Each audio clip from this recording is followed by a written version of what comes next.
welcome in everybody.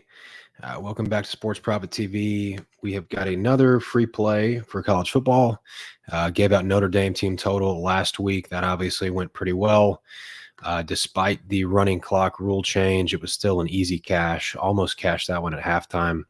Notre Dame was up like 28-0 at half and easily cashed going into the third quarter against Navy. So been digging in, been doing some homework on week one, obviously.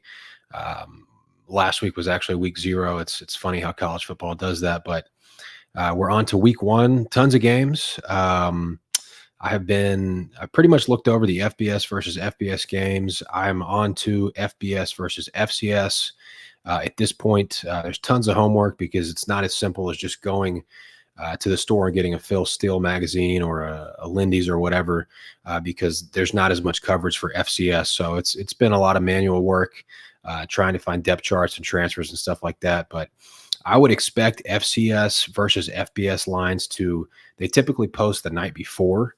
So like for tomorrow's games, or we could probably see FCS versus FBS lines post late tonight or early tomorrow morning, but I've already got my lines pretty much made for those games. So I'll be posting to subscribers. I will definitely have some action for FBS versus FCS matchups. It seems like odds makers are further off on those matchups than any other matchup almost all season, because they're doing a lot more guesswork for those FCS teams. So we got to get ahead of it and pounce on our opportunity. But all right, let's go ahead and get to week 1 free play here. No, I don't want it to look like that. Let me see if I can fix this. There we go. That's better.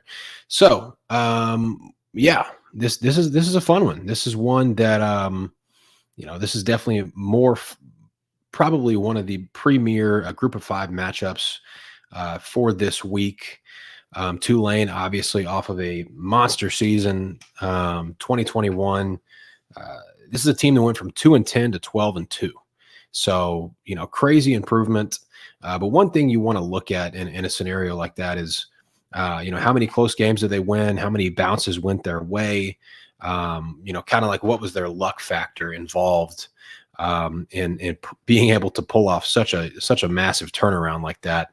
And for the most part, I think Tulane was really good last year. I mean, I don't want to discredit them in any way.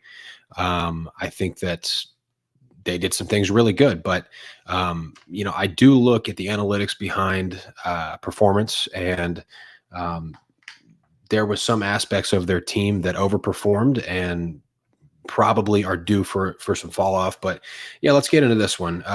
Pratt returns at quarterback, plus 4 offensive linemen.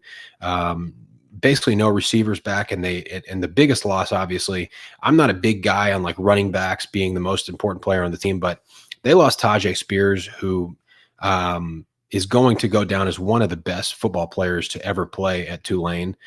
He was otherworldly. He did things at that position that were more valuable than almost any other running back in the country.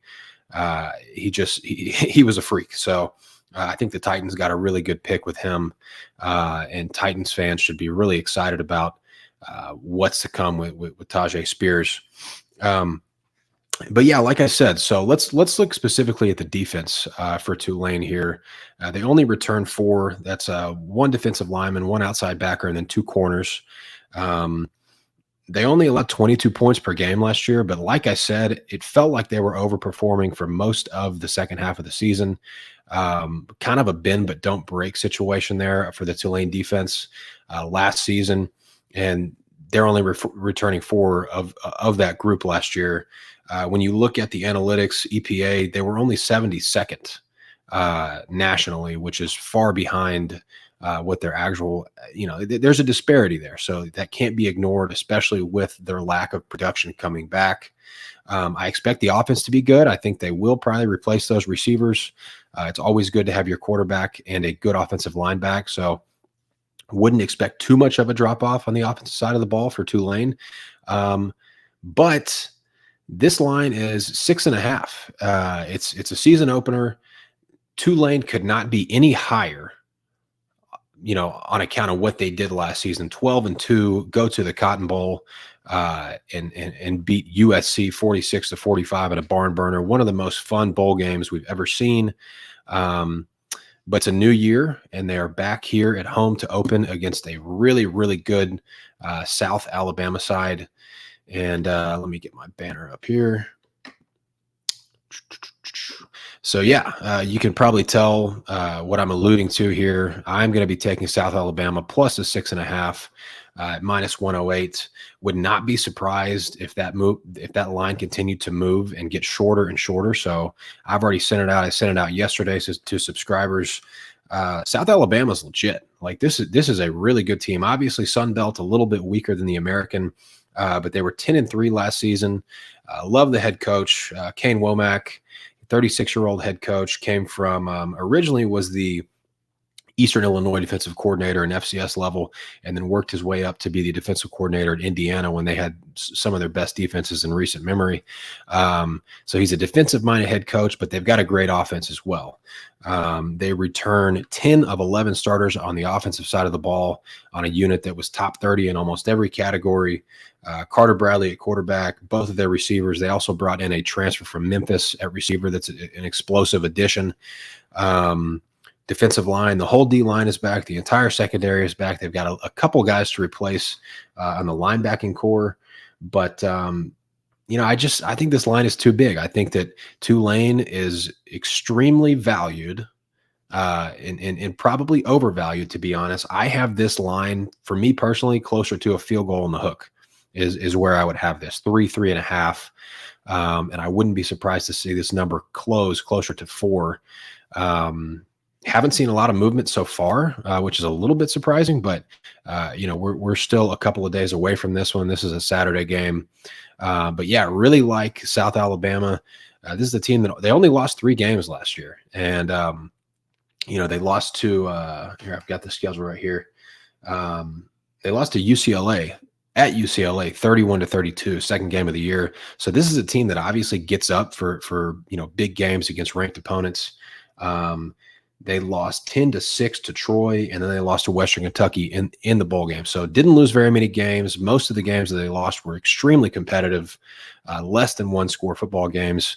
I think they're going to be as good or better. That Tulane defense definitely is due to regress, in my opinion. And I just think 6.5 is too much. I think that South Alabama is going to be in this game and with a chance to win it, very likely. I mean, you never know what's going to happen in a football game. Bounces go one way or the other.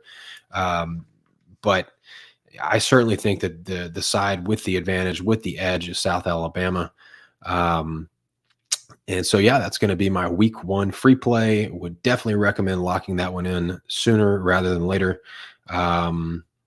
And just a reminder, if you haven't signed up, if you're not a paid subscriber for my service, I've already sent 2 plays out for this week. 1 game Friday, 1 game Saturday. Like I mentioned at the beginning of the show, I am literally sitting around on my computer waiting for FCS versus FBS lines to post. I've got some spots circled that I really think the books are going to be off on, and we are going to take advantage of that. And I will have some more plays coming out today for FBS versus FBS.